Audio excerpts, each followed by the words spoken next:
조쌤의 거꾸로 동아시아사 그 16번째 시간입니다.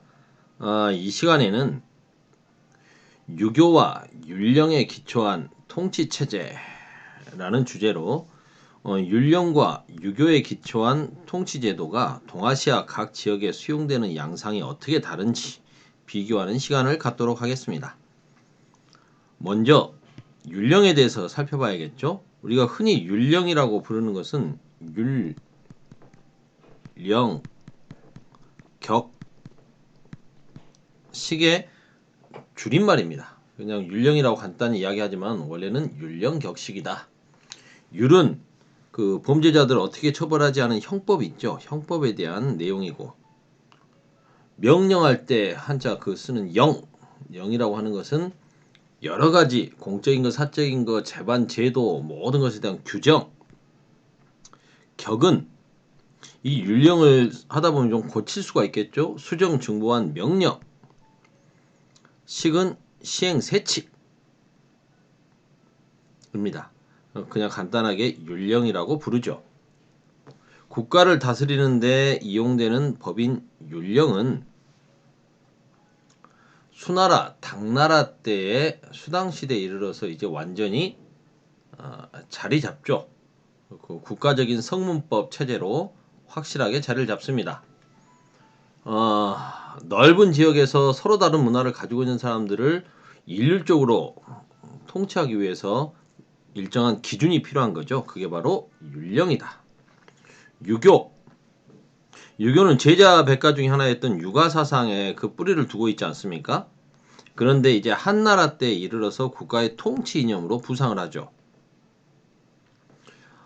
한나라 이전에 이제 그 전국 시대를 통일한 게 진나라 아닙니까?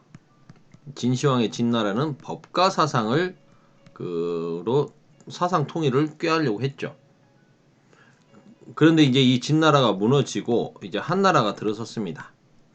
한나라 때 특히 한무제 때 유학자였던 동중서라고 하는 사람이 성인은 천명을 받아 정치를 행하는 사람이다. 교화를 통해서 백성들의 본성을 갖게 하고 제도에 의해서 백성들의 욕심 이런 걸 절제케 해야 한다. 그 교화는 유학으로만 해야 한다. 뭐 이런 걸 이야기를 하게 되죠. 그래서 한무제가 야, 네 말 멋진 걸 해서 법가 사상이라든가 종행가 등의 말을 다 물리치고 그때부터 유학을 하나의 정통 학문으로 채택하게 됩니다. 유교는 하늘의 명을 받아서 천명을 받은 통치자가 하늘을 대신해서 백성들을 다스린다라는 거 아니겠습니까? 그래서 그 권위를 하늘에 두는 거죠. 황제의 권위를. 그래서 통치를 정당화하고 충성을 강조하는 유교 윤리를 내세웠습니다. 그래서 제국 운영에 도움을 주었던 거죠.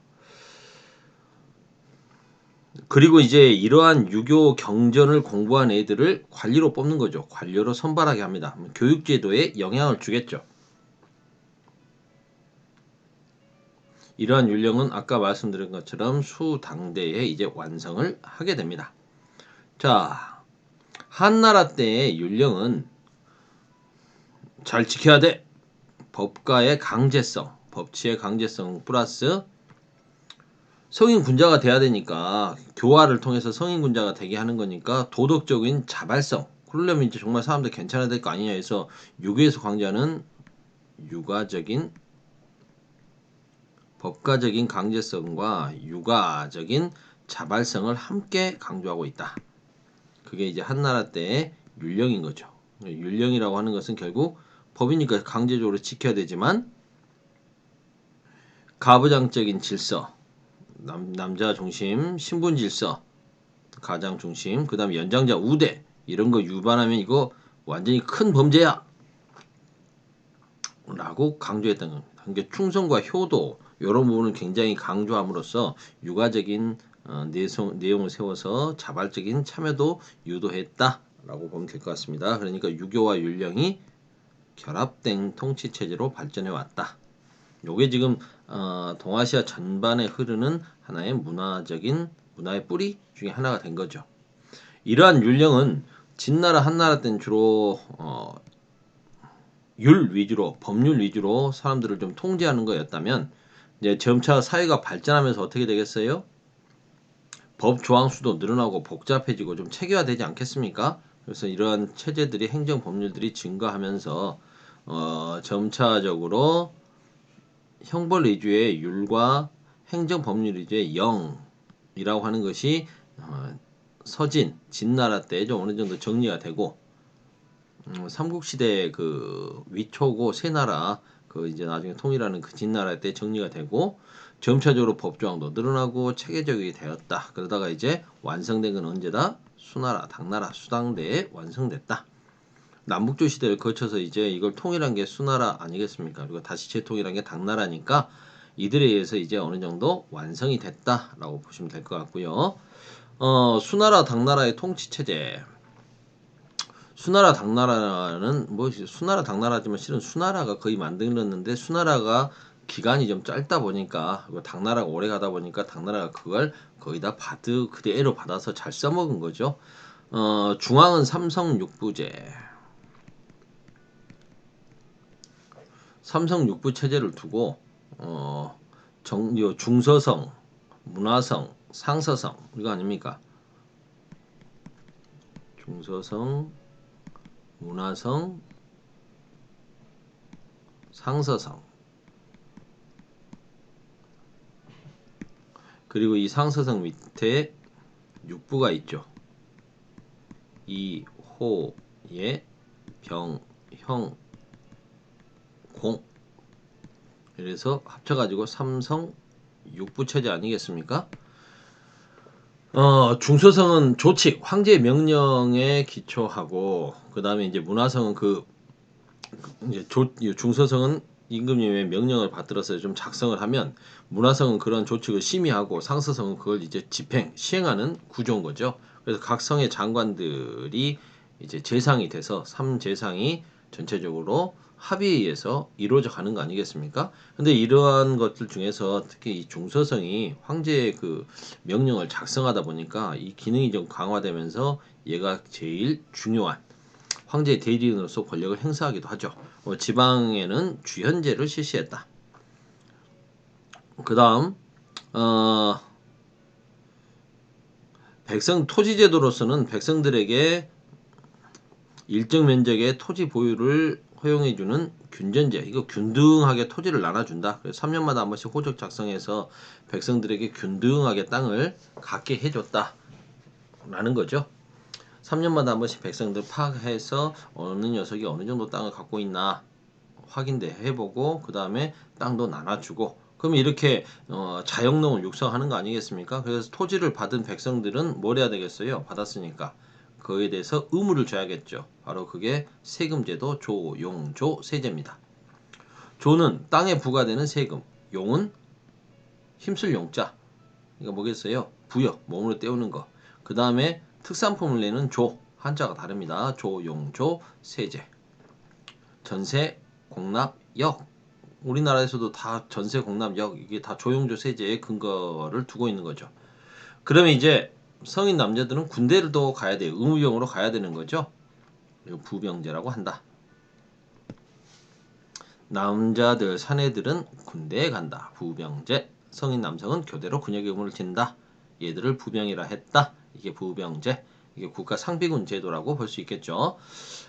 그 다음에 아까 그 유교 소양을 갖춘 인재들 경전 얼마나 잘 공부했는지 그거 봐가지고 관료로 선발한다고 그랬죠? 그러려면 어떻게 해야 되겠습니까? 얘들이 얼마나 유교 경전을 잘 알고 있는지 시험을 봐야겠죠? 그게 바로 과거제다. 수당대에는 이제 과거제가 실시됐다. 그러면 이제 금수저들 귀족 세력들을 태어나고 보니까 귀족이어서 잘 나가는 애들을 견제하는 거. 그럼 선생님 과거제로 관리들 선발하기 전에는 어땠나요? 귀족들이 해서 뭐 추천하거나 이래서 거의 다 자기들끼리 다 해먹었다는 거죠. 그런데 이제 황제가 시험을 통해서 능력 있는 애를 뽑겠다 해서 관료 집단을 선발함으로써 황제권을 강화했던 거죠. 그럼 이제 이거 공부하는 기관이 있어야겠죠? 교육기관이 있을 수밖에 없죠. 그래서 유아교육기관으로서 국자감을 설치하고 지방에는 공자를 모시는 문묘를 설치했다. 유교 이념을 보급하기 위해서 지방의 종교시설 겸 하는 거죠. 그래서 유교 이념을 널리 보급시키는 학교 겸 교육시설도 지방에도 만들고 이렇게 했다는 겁니다. 유교와 율령이 이제 동아시아 각국에 전파되면서 국가 체제 정비에 도움을 주게 됩니다. 그런데 똑같이 받아들이는 건 아니죠. 그 나라의 통치 형태라든가 이념, 관습에 따라서 선별적으로 수용됐다. 모양이 좀 달랐다. 융통성 있게 수용되었다. 라고 생각하시면 될 것 같습니다. 고려만 해도 어때요? 삼성육부를 받아들였지만 삼성육부 그대로 받아들이지 않고 이성육부로 받아들였다. 우리 그런 거 많이 들어봤지 않습니까? 중서성과 문화성을 합쳐서 중서문화성이라고 하고 뭐 이런 거 있죠. 이호예 병형공이 공순서로 온 게 아니라 고려 같은 경우에는 이병호 형예공 순으로 가죠. 그러니까 순서도 약간 달라. 국가별 특징을 하나하나 살펴봅시다. 삼국시대 율령이 도입됐다. 고구려 같은 경우는 소수림왕 때, 백제는 고이왕 때, 신라는 버풍왕 때, 뭐 이런 식으로 율령이 도입되죠. 하지만 신라는 여기서의 신라는 이제 통일신라를 이야기하는 건데요. 골품제를 바탕으로 관이나 관직의 고유성이 유지되었다. 독자적인 제도도 그대로 있었다. 그리고 과거제 대신에 독서 삼품과라는 걸 실시해서 국학이라고 하는 교육기관에서 유학 공부했으면 어느 정도 공부했는지 따져가지고 학생들의 교육 경전 이해 정도를 뭐 3등급, 불통까지 하면 4등급이 되겠습니다만 이렇게 나눠서 관리로 임용하려고 했던 제도. 일부 관인들 충원했다는데 잘 되지는 않았습니다. 그 말은 무슨 소릴까요? 관료제가 뿌리내리기는 아직도 정통적인 귀족들의 힘이 셌다라고 볼 수 있겠죠. 그 다음 발해는 삼성육부제를 도입했습니다. 도입했는데 뭐 중서성, 문화성, 상서성 이렇게 이호예, 병형공 이런 삼성육부를 받아들인 게 아니고 정당성, 선조성, 중대성 이렇게 이름을 좀 바꿔요. 그리고 정당성 밑에 육부를 두는데 이 육부를 그냥 두는 게 아니고 좌사정, 우사정을 또 그 밑에 둬가지고 그 밑에 각각 3개씩 충인의 지예신 이렇게 해서 유교의 명칭을 쓰는 유교의 명칭, 유교 경전에서 강조하는 유교에서 강조하는 사상을 따와서 그 명칭을 좀 달리 썼다는 거죠. 중국과는 달랐다. 명칭과 운영 방식이 당나라와 달랐다. 교육기관은 주자감이었다. 일본 같은 경우에는 8세기쯤에 8세기 시작하자마자 701년이니까 8세기 시작하자마자라고 봐야겠죠. 다이호 율령을 반포합니다. 여기는 더 달라요. 중국 스타일의 삼성육부를 받아들인 게 아니라 하늘의 제사 지내는 신의 기운을 살피는 신기관이라고 하는 부서가 여전히 있습니다. 제사를 지내는 신기관을 굉장히 중요시 여겼고요. 그리고 이제 태정관이 실제 실물을 보는 거 하나인데, 그러니까 이런 신기관, 신을 담당하는 신기관 빼고 나면은 삼성육부가 아니라 일성육부 체제처럼 가는 거죠. 근데 그것도 또 달라. 일관 팔성제라고 해서 하나의 관, 태정관이라고 하는 관이 사실상 관직의 행정 업무를 총괄하는 게 있고요. 그 밑에 좌변관, 우변관을 두고 그 밑에 각각 4개씩을 두는 거예요. 그래서 이관 팔성제다. 그리고 지방 같은 경우에는 상급 지방 행정 조직에는 중앙에서 사람을 보냅니다. 관인을 파견하죠. 그런데 군 단위에는 현지의 호족 출신들을 종신직으로 임명합니다. 이 말은 또 무슨 의미일까요? 호족을 종신직으로 임명했다는 말은 지방 호족들의 세력이 자치권이 거의 인정됐다라고 봐지는 거죠. 사실상 백성들을 왕이나 천황이 직접 지배하는 게 아니라 지방의 호족 세력들이 사실상 통치하고 있었다라는 거 볼 수 있습니다. 이건 뭘 통해서 알 수 있어요? 우리나라도 후삼국 시대에 보면 호족들이 사실상 독자적인 세력을 갖고 있잖아요. 이러한 율령 체제는 동아시아 각국의 통치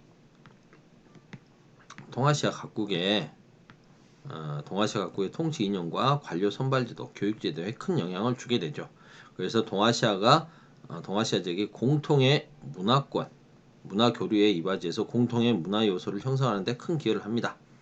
그래서 동아시아 문화권 하면은 한자, 유교, 율령, 불교 이런 것들을 공통의 문화권이라고 하는 거죠. 그래서 동아시아 이러한 문화 특징을 갖고 있는 문화권이 형성이 되었다. 동아시아 문화권. 15분. 아이고. 아유, 자체가 심하게 나왔습니다. 여기까지 하죠. 15강 끝.